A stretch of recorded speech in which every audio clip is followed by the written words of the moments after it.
समझता हूं कि इसका डिटेल्स में एनालिसिस होना चाहिए। इस प्रकार के परिणाम क्यों आए हैं।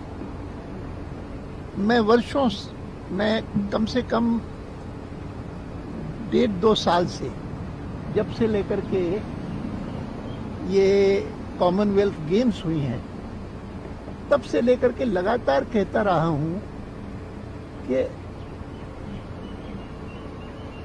देश की स्थिति लगातार कांग्रेस पार्टी के खिलाफ जो बन रही है, उसमें कांग्रेस नेतृत्व को समझना चाहिए कि सबसे बड़ा योगदान वे ही कर रहे हैं।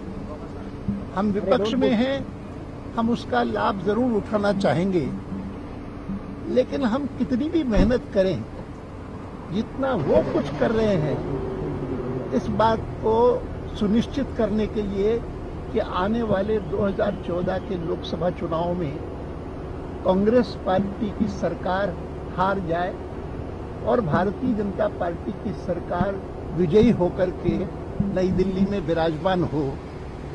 मैं नहीं जानता हूं कि हिंदुस्तान के इतिहास में किसी सरकारी दल ने इतनी मेहनत कभी पहले की हो जितनी ये लोग कर रहे हैं। मुझे एक सवाल पूछिए, पीछे मुझे पूरी बात कहने दीजिए। मैं मानता हूं कि इस चुनाव परिणाम को लाने के लिए भ्रष्टाचार, महंगाई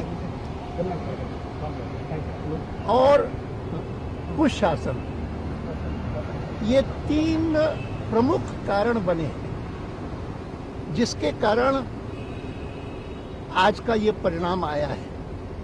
विश्लेषण तो और मुझे करना पड़ेगा कई पहलुओं से भी, जिसमें जहां जहां हम पहले कभी नहीं जीते वहां पर भी जीत गए। उसमें नरेंद्र भाई मोदी के नेतृत्व का कितना योगदान है। फिर राष्ट्रीय स्वयंसेवक संघ के साथ जुड़े हुए जितने सारे संगठन हैं, जिनमें भारतीय जनता पार्टी एक है, उन सबके साथ जुड़े हुए जो लोग हैं, उनका कितना योगदान है। इन सब बातों को देखना पड़ेगा। लेकिन मोटी तौर पर मैं एक बात कहना चाहता हूं कि आज का जो मतदान है वह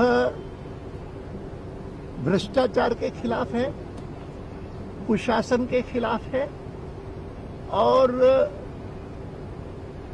परिवारवाद के खिलाफ है, डायनेस्टिक रूल के खिलाफ है।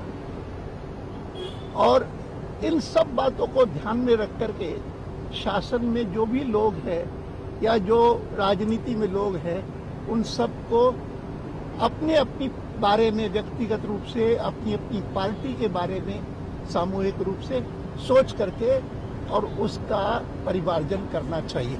मुझे और किसी सवाल का जवाब नहीं देना है। आपकी आंखों में आंसू आ रहे हैं। देखिए, आप सवाल पूछ रहे हैं दूसरा, उसका भी मैं कई बार उत्तर दे चुका हूं, एक बार नहीं। आज कुछ नहीं कहूंगा। आज मैं कहूंगा कि मैं मानता हूं कि हिंदुस्तान के इतिहास में ऐसा चुनाव पहले कभी नहीं हुआ और उसके जो सबक है, उनसे सब पॉलिटिकल पार्टी, सब राजनीतिक नेता वो सबक सीखे, यही मैं चाहूंगा बस।